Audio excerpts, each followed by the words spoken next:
శ్రీ సాయి సచ్చరిత 46వ అధ్యాయం. శ్రీ గణేశాయ నమః. శ్రీ సరస్వత్యై నమః. శ్రీ గురుభ్యో నమః. శ్రీ కులదేవతాయై నమః. శ్రీ సీతారామచంద్రాభ్యాం నమః. శ్రీ సద్గురు సాయినాథాయ నమః. శ్రీ సాయినాథ, మీ చరణాలు ధన్యం. శ్రీ సాయి, మీ స్మరణ ధన్యం. శ్రీ సాయి, కర్మ బంధనాల నుండి విముక్తిని ప్రసాదించే మీ దర్శనం ధన్యం. ఇప్పుడు మీరు అదృశ్యంగా ఉన్న, భక్తి భావమున్న వారికి సమాధిలో జాగృతంగా ఉన్న మీ జ్యోతి స్వరూపం వెంటనే అనుభవం అవుతుంది. మీరు మీ భక్తులను దేశ విదేశాలలో ఉన్న కనిపించని సూక్ష్మమైన దారంతో లాక్కుని వస్తారు. వారిని మీ పాదాల వద్ద ఉంచి తల్లి తన బిడ్డలను చూచేలా మీరు ప్రేమగా దగ్గరకు తీసుకుని సునాయాసంగా పోషిస్తారు. మీరు అలా సూత్రాలను నడిపిస్తూ ఉంటారు. కానీ మీరు ఎక్కడ ఉన్నది ఎవరికీ తెలియదు. కానీ మీరు భక్తుల వెనకే ఉన్నట్లు వారికి అనుభవం అవుతుంది. జ్ఞానులు, పండితులు, చతురులు అహంభావం వలన ప్రపంచమనే సుడిగుండంలో చిక్కుకుంటారు. కానీ అమాయకులను, అజ్ఞానులను, ఏమీ తెలియని వారిని మీ శక్తితో ఆడిస్తారు. లోపల నుండి అనేక లీలలను చేస్తూ పైకి ఏమీ అంటనట్లు కనిపిస్తారు. అంతా చేస్తూ నేనేమీ చేయను, నేను కర్తను కాను అని చెప్పుకుంటారు. మీ చరితం ఎవరికి అర్థం కాదు. అందువలన శరీరాన్ని, వాక్కును, మనసును మీ పాదాలకు అర్పించి నోటితో నిరంతరం మీ నామస్మరణ చేస్తే పాప ప్రక్షాళనమవుతుంది. కోరికలు గలవారి కోరికలను తీర్చి ఏ కోరికలు లేని వారికి ఆత్మానందాన్ని ప్రసాదిస్తుంది. ఇటువంటి మీ మధుర నామం సద్భక్తులకు సుగమోపాయం. దాని ద్వారా పాపాలు నశించిపోయి రజస్తమో గుణాలు నశించి నిశ్శేషమైపోతాయి. క్రమేణా సత్వగుణం అభివృద్ధి చెందటంతో ధర్మ సంచయం కలుగుతుంది. ధర్మవృత్తి జాగృతం కాగానే దాని వెంట వైరాగ్యం పరుగెత్తుకుంటూ వస్తుంది. విషయ సుఖాల వాంఛ నశిస్తుంది. ఆత్మజ్ఞానం వెంటనే ప్రకటమవుతుంది. నిత్యానిత్య వివేక జ్ఞానం కలగగానే ఆత్మస్వరూపంతో అనుసంధానం కుదురుతుంది. అదే గురుచరణాలలో స్థిరపడటం. దీని పేరు సంపూర్ణ గురువర్పణ. మనసు సాయి పాదాలకు అంకితమైంది అని అనటానికి ఒకటే గుర్తు. సాధకుని మనసు శాంతినే కాంక్షిస్తుంది. అదని భక్తి పూర్తిగా వికసిస్తుంది. ప్రేమపూర్వకమైన గురుభక్తికి ధర్మం అని పేరు. అంతటా నేనే ఉన్నాను అన్నది జ్ఞానసారం. విషయ సుఖాలలో ఆసక్తి లేకపోవటం పరమ వైరాగ్యం. దానితో ప్రపంచం నుండి మనసు విరమిస్తుంది. ఇటువంటి భక్తి యొక్క మహిమ ధన్యం. ఏకాగ్ర మనసుతో ఈ అనన్య భక్తిని సాధించిన వారి ఆధీనంలో శాంతి, విరక్తి, కీర్తి ఈ మూడు ఎప్పుడూ ఉంటాయి. ఇటువంటి గురుభక్తి ఉన్నవారికి ఏమి లోటు ఉంటుంది? మనసులో దేనిని కోరినా అవి అప్రయాసంగా లభిస్తాయి. ఇటువంటి భక్తి ఉన్న చోట బ్రహ్మస్థితి దాసివలే ఉంటుంది. అక్కడ మోక్షాన్ని ఎవరూ ఖాతరు చేయరు. అట్టి వారి పాదాల వద్దకు పుణ్యతీర్థాలు చేరుతాయి. గత అధ్యాయంలో దీక్షిత్ భాగవతాన్ని పఠించడం, నవయోగుల యొక్క భక్తి వర్ణన, సాయి యొక్క పాద దర్శనం, సాయి భక్తుడైన ఆనందరావు పాకడే తన స్వప్న వృత్తాంతాన్ని చెప్పటం మరియు సాయి యొక్క భక్తి వైభవాన్ని గురించి చెప్పబడింది. బాబా తమ దరికి చేర్చుకున్నవారు తమ ఇంటిలో ఉన్నా లేదా ఎక్కడో ద్వీపాంతరంలో ఉన్నా శ్రీ సాయి ఎల్లవేళలా వారి వద్దే తప్పకుండా ఉంటారు. భక్తులు ఎక్కడెక్కడకు వెళ్ళినా అక్కడక్కడికి ఏ ప్రదేశమైనా బాబా ముందుగానే వెళ్ళి నిలుచుని అకస్మాత్తుగా వారికి దర్శనమిస్తారు. ఈ విషయంలో ఒక అభినవ కథను శ్రోతలైన మీకు చెప్తాను. దీనిని వింటే ఆశ్చర్యం, ఆనందం కలుగుతాయి. ఇక్కడ సాయి నోటి నుండి వచ్చిన అక్షరాలను శ్రవణాల ద్వారా భక్తిగా సేవిస్తే సమాధి సుఖం కూడా వెనుదిరిగిపోతుంది. భక్తులు ఆత్మానందంలో మునిగిపోతారు. అడుగడుగున చమత్కారపూరితమైన ఇటువంటి మధురమైన కథను వింటే శ్రోతలు తమను తాము మరచిపోతారు. వారి హృదయాలు ద్రవించిపోతాయి. కాకాసాహెబ్ దీక్షితు జ్యేష్ఠ కుమారుడైన బాబుకు నాగపూర్లో ఒడుగు చేయాలని నిశ్చయమైంది. నానాసాహెబ్ చందోర్కర్ని జ్యేష్ఠపుత్రునికి కూడా వివాహం చేయాలని అనుకోగా దాని కొరకు గ్వాలియర్ పట్టణానికి వెళ్ళవలసిన అవసరం ఏర్పడింది. ఒడుగు కార్యం పూర్తయ్యాక గ్వాలియర్కు వివాహానికి రావటానికి కాకాకు అవరోధం కాకూడదని నానా ఆలోచన. నాగపూర్ నుండి గ్వాలియర్కు కాకాసాహెబ్ సావకాశంగా రావటానికి ఆ ఇద్దరికి వీలుగా ముహూర్తాలను నిర్ణయించాడు. తర్వాత సాయిబాబా దర్శనానికి మరియు వివాహానికి ఆహ్వానించడానికి కూడా భక్తశ్రేష్ఠుడైన నానాసాహెబ్ ఎంతో ఉత్సాహంతో షిర్డీకి వచ్చాడు. కాకాసాహెబ్ అక్కడే ఉన్నాడు. నానా మసీదుకు వెళ్ళి చేతులు జోడించి బాబాను వివాహానికి రమ్మని ఆహ్వానించాడు. అప్పుడు బాబా సరే శ్యామాను వెంట పెట్టుకుని వెళ్ళు అని చెప్పారు. కాకాసాహెబ్ కూడా బాబాను ఒడుగుకు రమ్మని ఆహ్వానించాడు. అతనితో కూడా బాబా అట్లే శ్యామాను వెంట పెట్టుకుని వెళ్ళు అని చెప్పారు. కాకాసాహెబ్ బాబా స్వయంగా రావాలని వారిని బలవంత పెట్టాడు. అందుకు బాబా వెంటనే కాశీ ప్రయాగ యాత్రలు త్వరగా చేసి శ్యామ కంటే ముందుగా వస్తాను, రావటానికి నాకేం ఆలస్యం అని జవాబిచ్చారు. ఈ మాటలు శ్రోతలు గుర్తుంచుకోవండి. వాని అర్థాన్ని సాయి యొక్క సర్వవ్యాపకత్వాన్ని అనుభవంతో తెలుసుకోండి. భోజన సమయం అయ్యాక మాధవరావు ఒకసారి గ్వాలియర్ వరకు బయలుదేరితే ఇక కాశీ ఎంత దూరంలో ఉంటుంది అని ఆలోచించాడు.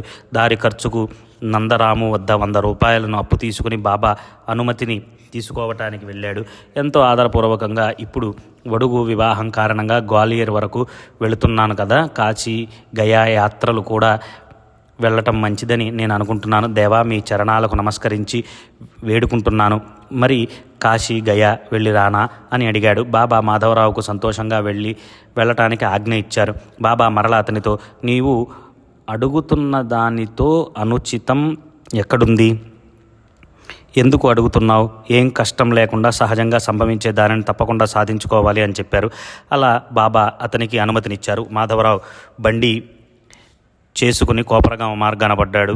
అప్పుడు అప్పా కోతే కలిశాడు. అప్పా మనవరాలిని తీసుకుని రావటానికి చాంద్వాడాకు వెళుతున్నాడు. కాశీ యాత్రను గురించి విని టాంగాలో నుండి దూకాడు. కాశీ ప్రయాణానికి అతని వద్ద డబ్బు లేదు. అయినప్పటికీ మాధవరావు వంటి తోడును వదులుకోలేకపోయాడు. మాధవరావు ధైర్యం చెప్పాడు. ఇక అప్పాకు ఆలోచించవలసింది ఏముంది? ఆ అవకాశాన్ని తీసుకుని ఆనందంగా బండిలో కూర్చున్నాడు. అప్పా కోతే పాటిల్ ధనవంతుడు, కానీ అప్పుడు చేతిలో డబ్బు లేనందువలన కాశీ ప్రయాణం ఆగిపోతుందేమోనని అతనికి పెద్ద చింత. చేజిక్కిచ్చిన మంచి అవకాశాన్ని వదులుకోకుండా పుణ్యం సంపాదించుకోవాలి. పైగా మాధవరావు వంటి తోడు ఉన్నప్పుడు తన కోరికను తీర్చుకోవాలని అప్పా ఉద్దేశం. అతని బాధను గ్రహించి మాధవరావు అతనికి ధైర్యం చెప్పి అతనిని వెంట పెట్టుకుని పెళ్లికి కాశీయాత్రను చేయించాడు. తర్వాత వారిద్దరూ ఉపనయన శుభకార్యానికి నాగపూర్ వెళ్లారు. కాకాసాహెబ్ మాధవరావు దారి ఖర్చుకు 200 రూపాయలను ఇచ్చాడు. అక్కడ నుండి వివాహ సమారంభానికి గ్వాలియర్ వెళ్ళారు. నానాసాహెబ్ మాధవరావు 100 రూపాయలను ఇచ్చాడు. నానా వియ్యంకుడు శ్రీమంత్ జఠారు కూడా 100 రూపాయలను ఇచ్చాడు. ఈ విధంగా గురుబంధువును నానా సత్కారపూర్వకంగా గౌరవించాడు. కాశీలోని మంగళఘాట్ వద్ద బంగారు రేకులతో పొదిగిన సుందరమైన లక్ష్మీనారాయణుని మందిరానికి జఠారు యజమాని. అయోధ్యలో కూడా జఠారు యొక్క శ్రీరామమందిరం ఉంది. ఈ 2 క్షేత్రాలను అప్పాకు మాధవరావుకు గౌరవ మర్యాదలను చేయవలసిన పనిని అతడు గుమస్తాకు అప్పగించాడు. మాధవరావు అప్పా గ్వాలియర్ నుండి మధురకు వెళ్ళాడు. వారితో వఘే, బినీవాలే, పెండాడ్కర్ కూడా వెళ్ళి ఆ ముగ్గురు తిరిగి వచ్చేశారు. అక్కడ నుండి అప్పా కోతే మాధవరావు ప్రయాగకు వెళ్ళి శ్రీరామనవమి ఉత్సవానికి అయోధ్యకు చేరుకున్నారు. ఇక్కడ 21 రోజులు ఉన్నారు. 2 నెలలు కాశీలో గడిపారు. చంద్రగ్రహణం, సూర్యగ్రహణం గడిచాక ఇద్దరు గయకు బయలుదేరారు. వారు రైలు బండిలో ఉండగా గయలో ప్లేగు వ్యాధి ఉన్నదని, సందులలో గొంతులలో ఉన్న జనం అదే చింతలో ఉన్నారని అక్కడి పరిస్థితి విన్నారు. రైలు గయ స్టేషన్లో ఆగేసరికి రాత్రైనందున ఇద్దరు అక్కడే ధర్మశాలలో విశ్రమించారు. తెల్లవారగానే పిండ ప్రదానం చేయించే బ్రాహ్మణుడు వచ్చి యాత్రికులంతా వెళ్ళిపోతూ ఉన్నారు, త్వరగా పదండి అని చెప్పాడు. మాధవరావుకు దిగులు. సరే వస్తాం, కానీ ప్లేగు మీ బస్తీలో కూడా ఉందా అని మెల్లగా అతనిని అడిగాడు. అక్కడ అలాంటిదేం లేదు, మీరు ఇక్కడికి వచ్చి చూడండి, మీరు నిశ్చింతగా నా వెంట రండి అని చెప్పాడు. ఇద్దరు అతని వద్దకు వెళ్ళి విశాలమైన అతని ఇంటిని చూచి సంతోషించారు. వారి ఆనందానికి మరో కారణం, వారు కూర్చోగానే ఎదుట బాబా యొక్క పటాన్ని చూచారు. మాధవరావు హృదయం ద్రవించి గద్గతుడయ్యాడు. గయ వంటి దూర ప్రదేశంలో సాయి యొక్క పటం కళ్ళకు కనిపిస్తుంది అని అతడు అసలు అనుకోలేదు. ఇద్దరు ఆశ్చర్యపోయారు. మాధవరావు బాగా కరిగిపోయాడు. కళ్ళలో నుండి ఆనందాశ్రువులు దొరిలాయి. మీరు ఎందుకు ఏడుస్తున్నారని బ్రాహ్మణుడు ప్రశ్నించాడు. ఏ కారణం లేకుండా మాధవరావు ఏడుస్తుంటే బ్రాహ్మణునికి సందేహం కలిగింది. అతని మనసు వికలమైంది. గయలో ప్లేగు ఉంది, యాత్ర చక్కగా జరుగుతుందా అని మాధవరావు చింతిస్తూ ఉన్నాడని అతడు బాధపడ్డాడు. ఇక్కడ ప్లేగు లేదని మీకు ముందుగానే చెప్పాను కదా, అయినా మీరు దుఃఖపడటం మాకు చాలా ఆశ్చర్యంగా ఉంది. మా మీద విశ్వాసం లేకపోతే వీరందరినీ అడగండి. ఇక్కడ మీకు వెంట్రుక వాసి అంతా కూడా భయం లేదు, ఎందుకు కళ్ళ వెంట నీరు కారుస్తున్నారు అని అన్నాడు. ప్లేగు భయంతో యాత్రికుని ధైర్యం సడలిపోయి ఊరికే నిష్కారణంగా ఏడుస్తున్నాడు అని తలచి బ్రాహ్మణుడు వారికి నచ్చ చెప్పబోయాడు. కానీ మాధవరావు మనసులో, మా సాయి తల్లి నా కంటే ముందుగా వచ్చి నా ఎదుట ఎలా ఉంది? కాశీ ప్రయాగ యాత్ర ముగించుకుని శ్యామ కంటే ముందుగా వస్తానని బాబా మునుపు చెప్పిన వచనం ప్రత్యక్షంగా అనుభవమైంది. ఇంట్లోకి అడుగు పెట్టగానే కళ్ళ ఎదుట బాబా పటం కనిపించగా అనుకోకుండా సంభవించినది అతనికి అత్యంత చమత్కారమని అనిపించింది. ప్రేమతో కంఠం గద్గతమైంది, కళ్ళు ఆనందాశ్రువులతో నిండాయి, శరీరమంతా రోమాంచితమై చెమట పట్టింది. మాధవరావు యొక్క ఈ స్థితిని చూచి అతడు ప్లేగు ఉందని భయపడ్డాడు, అందువలననే ఏడుస్తున్నాడు అని బ్రాహ్మణుడు మరో విధంగా తలచాడు. తర్వాత శ్యామాయే జిజ్ఞాసతో, బ్రాహ్మణుడు ఈ పటం నీకు ఎలా లభించింది?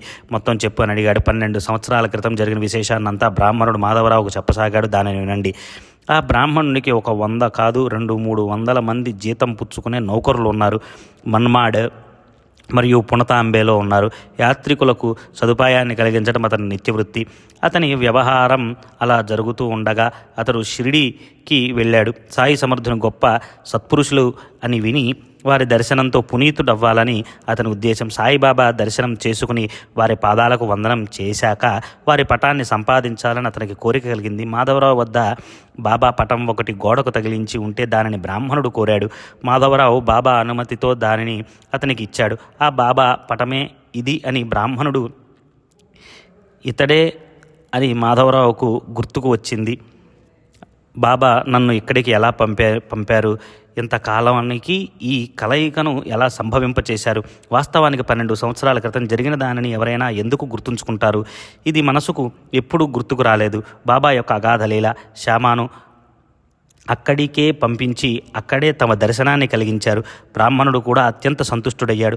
తన దగ్గరున్న ఈ పటాన్ని సాయిబాబా ఆజ్ఞ తీసుకుని తాను ఇతనికి ఇచ్చానని శ్యామకు గుర్తుకు వచ్చింది. అంటే అప్పటి వరకు శ్యామకు కూడా గుర్తు లేదన్నమాట. ఆ బ్రాహ్మణుడు ఇతడని. షిరిడీకి వెళ్ళినప్పుడు మునుపు ఇతని వద్దే బస చేశాను, ఇతనే బాబా దర్శనాన్ని చేయించాడు అని బ్రాహ్మణుడు గుర్తుకు వచ్చింది. ఒకరికి ఒకరు చేసుకున్న ఉపకారాలను తలుచుకుని చాలా సంతోషించారు. బ్రాహ్మణుడు శ్యామకు గయలో మంచి సదుపాయాలను ఏర్పాటు చేశాడు. అతడికి ఎంతటి ఐశ్వర్యం అంటే ఏనుగులు అతని ఇంటి ముందు ఉండేవి. తాను పల్లకిలో కూర్చుని శ్యామాను ఏనుగుపై కూర్చుండబెట్టాడు. పూజా సామాగ్రిని వెంట తీసుకుని విష్ణు పాదాల వద్దకు వెళ్ళి దేవునికి అభిషేకం చేయించి యథావిధిగా పిండ ప్రదానం కూడా చేయించాడు. అటు తర్వాత బ్రాహ్మణ సంతర్పణ నైవేద్యం సమర్పణ పూర్వకంగా భోజనంతో యాత్ర సంపూర్ణమైంది. ఇదంతా బాబా ఆనందంగా చేయించారు. బాబా యొక్క నోటి నుండి వెలువడిన మాటలు అర్థభరితం మరియు అవి అక్షరం అనుభవంలోకి వస్తాయి. ఈ కథ సారాంశం: బాబాకు భక్తుల పైన అపారమైన ప్రేమ కూడా.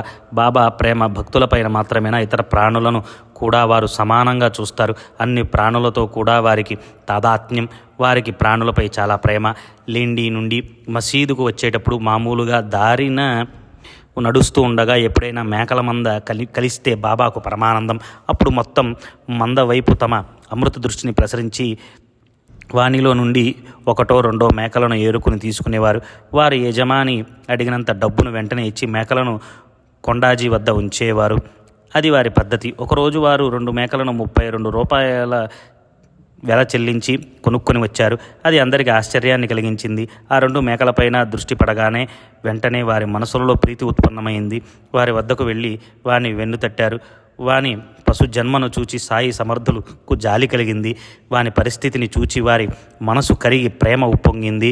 వానిని దగ్గరకు తీసుకుని వానిని ప్రేమతో నిమిరారు. బాబా యొక్క వింత చర్యను గని భక్తులు ఆశ్చర్యపోయారు. వాని పూర్వజన్మలో పరమ లోభం బాబాకు గుర్తుకు వచ్చి వానిపై ప్రేమ కలిగింది. వాని పశు జన్మను గని వారు కరుణతో కరిగిపోయారు. వాని ఖరీదు 2 రూపాయలు లేదా 3 లేక 4. బాబా 16 రూపాయలను ఇవ్వగా చూచి తాత్య చకితుడయ్యాడు. వ్యాపారి అడిగినంత డబ్బు ఇచ్చి మేకలను ఖరీదు చేయటాన్ని ప్రత్యక్షంగా చూచి తాత్యతో పాటు మాధవరావు బాబా చర్యను దుయ్యబట్టాడు. 2 రూపాయల వస్తువుకు 16 రూపాయలు ఎందుకు ఇచ్చినట్లు? బాబాకు డబ్బు విలువ తెలియదా? అందుకే యథేచ్ఛగా ఏదో చేస్తుంటారా? అంటే ఇది కూడా సరి అయిన మాట కాదు. బాబా ఎందుకు ఇలా చేశారు అని ఇద్దరు చిరచిరలాడారు. బాబా ఎందుకు ఇటువంటి వ్యాపారం చేశారు? ఇదేం వ్యాపారం చేసే పద్ధతి అని ఇద్దరు బాబాను దూషించారు. అసలు బాబా ఎలా మోసపోయారు? ఆ వింత చూడటానికి అందరూ అక్కడ పోగయ్యారు. ఏ మాత్రం నష్టం కలగనట్లు బాబా తమలో నిశ్చింతగా ఉన్నారు. ఇద్దరు అలా కోపగిస్తూ దూషించినా బాబా కించిత్తైనా చలించలేదు. సంతోషంగా ప్రశాంతంగా ఉన్నారు. తర్వాత తాత్య, శ్యామ వినయంగా ఆదరపూర్వకంగా 32 రూపాయలు వృధాగా పోయాయి కదా, ఇదేం ఉదార బుద్ధి అని అడిగారు. కేవలం డబ్బును గురించి ప్రశ్నను విని సాయి, నువ్వు ముఖంతో పిచ్చి జనులారా, నేను మిమ్మల్ని ఎలా సమాధానపరచను అని తమలో తాము అనుకుంటూ నవ్వుతూ ఉన్నారు. వారి శాంతి విలక్షణమైనది. వారి స్థైర్యం అణుప్రమాణమైన చలించలేదు. ఇదే పరమశాంతికి లక్షణం అని జనులందరూ ఆశ్చర్యపడ్డారు. క్రోధం అనేది లేకుండా పరమశాంతిని అనుభవించే వారిని, సర్వ ప్రాణులలోనూ భగవంతుని చూచేవారిని అవివేకం ఎలా తాకగలదు? వివేక దృష్టి గల సమర్థులు క్రోధాన్ని తమ ఎదుటకు రానియరు. అనుకోకుండా అలాంటి సందర్భం వస్తే వారి శాంతి భోషాణం తెరుచుకుంటుంది. నిరంతరం అల్లా మాలిక్ అని ధ్యానం చేసే వారి మహిమను నేను ఎంతని వర్ణించను. వారి చరిత్ర అగాధం మరియు గహనము, అతి పావనము, శుభప్రదము, జ్ఞానస్వరూపం, వైరాగ్య నిధి, శాంతి సాగరం, పరిపూర్ణ కరుణ బుద్ధిగల సాయి ఏమన్నారో వినండి. ఆ ఇద్దరి విగ్రహాన్ని గని ఆ ఆగ్రహాన్ని కూడా చూచి బాబా వారితో, నేను ఉండటానికి ఇల్లు వాకిలి లేని పేదవాణ్ణి, నేను ఎందుకోసం డబ్బు పోగు చేసుకోవాలి? ముందు అంగడికి వెళ్ళి ఒక సేరు పప్పు కొనుక్కొని రండి, వానికి తృప్తిగా మేత పెట్టి వానిని మరల గొల్లవానికి ఇచ్చివేయండి అని చెప్పారు. వారి ఆజ్ఞానుసారం వెంటనే పప్పును తెచ్చి మేకలకు మేత పెట్టారు. ఇక ఆలస్యం చేయకుండా వానిని మరల మందలోకి పంపించి వేశారు. సాయిబాబా మూర్తిభవించిన పరోపకారానికి ప్రత్యక్ష అవతారం. వారికి తాత్య, శ్యామ లేదా ఇతరులు సందేహాలను సూచించేవారా? మేకలు ఎంతో సంతోషంగా పప్పు తిని తృప్తి చెందినట్లు గమనించి బాబా వాని యజమానికి ఇచ్చి వేయండి, మందలో విశ్రమిస్తాయి అని చెప్పారు. ఆ విధంగా రూపాయలు పోయినవి, మేకలు కూడా ఉచితంగా పోయాయి. తర్వాత మేకల గత జన్మ గురించి బాబా వింతగా చెప్పారు. తాత్య వలనే శ్యామ కూడా ఆ ఇద్దరిపైన బాబాకు ప్రేమ. వారి కోపాన్ని శాంతపరచడానికి బాబా చక్కటి కథను చెప్పారు. సాయి తమంతట తాము స్వయంగా మేకల పూర్వజన్మ కథను ఆ ఇద్దరికి చెప్పారు. శ్రోతలు కూడా దానిని శ్రవణం చేయండి. పూర్వజన్మలో ఈ ప్రాణులు భాగ్యం కొద్దీ మానవులు నాకు దగ్గరగానే ఉండేవారు. వారికి కూడా కర్మ ప్రభావం ఫలితం తప్పలేదు. ఇప్పుడు మీకు ఇవి మేకలుగా కనిపిస్తున్నాయి కదా, పూర్వజన్మలో ఈ మేకల సోదరులు పరస్పరం కొట్టుకుని పరిణామంగా ఈ రూపాన్ని పొందారు. మొదట్లో అన్నదమ్ములలో ప్రేమ ఉండేది. ఒక కంచంలో తిని ఒక మంచంపై పడుకునేవారు. రోజు ఒకరి యోగక్షేమాలను ఒకరు ఆలోచించేవారు. ఆ ఉభయులలో ఐక్యత బాగా ఉండేది. ఆ ఇద్దరు సహోదరులలో అయినా దుర్భరమైన కర్మ ధర్మ సంయోగం వలన భయంకరమైన ద్రవ్యలోభం కారణంగా వారిలో శత్రుత్వం ప్రబలింది. పెద్దవాడు మహాసోమరి, చిన్నవాడు అహర్నిశలు శ్రమించి ధనాన్ని కూడబెడుతున్నాడు. అందువలన పెద్దవానికి అసూయ కలిగింది. కంటకంలా ఉన్న తమ్ముని తొలగించి తనకు ద్రవ్యానికి లోటు ఉండదు అని పెద్దవాడు ధనలోభంతో చెడుగా ఆలోచించసాగాడు. ధనం మీద మోహం దృష్టికి ప్రతిబంధకమైంది. కళ్ళు ఉండి అతడు అంధుడయ్యాడు. బంధుత్వాన్ని, సోదర ప్రేమను మరిచిపోయి తమ్ముని హతమార్చడానికి సన్నద్ధుడయ్యాడు. ప్రారబ్ధ కర్మ భోగం పరమ కఠినమైనది. నిష్కారణంగా శత్రుత్వం ఉత్పన్నమైంది. రహస్యంగా ఉన్న కపటం బయటపడింది. లోభం నిగ్రహించుకోలేనంతగా పెరిగింది. వారి ఆయువు తీరింది. సోదర ప్రేమను పూర్తిగా మరచిపోయారు. దురభిమానం ఎంతో పెరిగిపోయింది. శత్రువుల వలె ఒకరితో ఒకరు పోట్లాడుకున్నారు. ఒకడు సోదరుని కర్రతో తలపైన కొట్టి క్రింద పడివేశాడు. రెండవవాడు గొడ్డలితో కొట్టి తన సోదరుని చంపివేశాడు. ఆ ఇద్దరు రక్తం కారుస్తూ చిన్న భిన్నంగా మూర్ఛపడిపోయారు. కాసేపటికంతా ప్రాణాలను కోల్పోయి ఇద్దరు చనిపోయారు. జీవితాలు అలా అంతం కాగా వారు ఈ యోనిలో ప్రవేశించారు. వారిని చూడగానే వారి వృత్తాంతమంతా నాకు గుర్తుకు వచ్చింది. చేసిన కర్మ అనుభవించటానికి మేకల జన్మను పొందారు. అకస్మాత్తుగా వారిని మందలో చూచి నాకు వారిపై ప్రేమ కలిగింది. అందువలన సొంత డబ్బు ఖర్చు పెట్టి వానికి విశ్రామాన్ని కలిగించాలని అనిపించింది. కానీ మీ కారణంగా వాని కర్మ వానికి అడ్డు తగిలింది. మేకల మీద దయ ఉన్నా మీ బలవంతం వలన చివరకు నేను వానిని గొల్లవానికి తిరిగి ఇచ్చివేయటానికి ఒప్పుకున్నాను అని చెప్పారు. ఇక్కడతో కథ ముగిసింది. శ్రోతలు నన్ను క్షమించాలి. తర్వాత అధ్యాయాన్ని వింటే మనసుకు సంతోషం కలుగుతుంది. అది కూడా సాయి నోటి నుండి స్రవించిన అమృతం. పరమ ప్రేమ భరితం అని హేమాడ్ పంత్ సాయి చరణాలయందు వినమ్రుడై శ్రోతలకు మనవి చేస్తున్నాడు. స్వస్తి శ్రీ సంత సజ్జన ప్రేరితం భక్త హేమాడ్ పంత్ విరచితమైన శ్రీ సాయి సమర్థ సచ్చరితంలో కాశీ గయా గమనం అజ జన్మ కథనమను 46వ అధ్యాయం సంపూర్ణం. శ్రీ సద్గురు సాయినాథార్పణమస్తు. శుభం భవతు.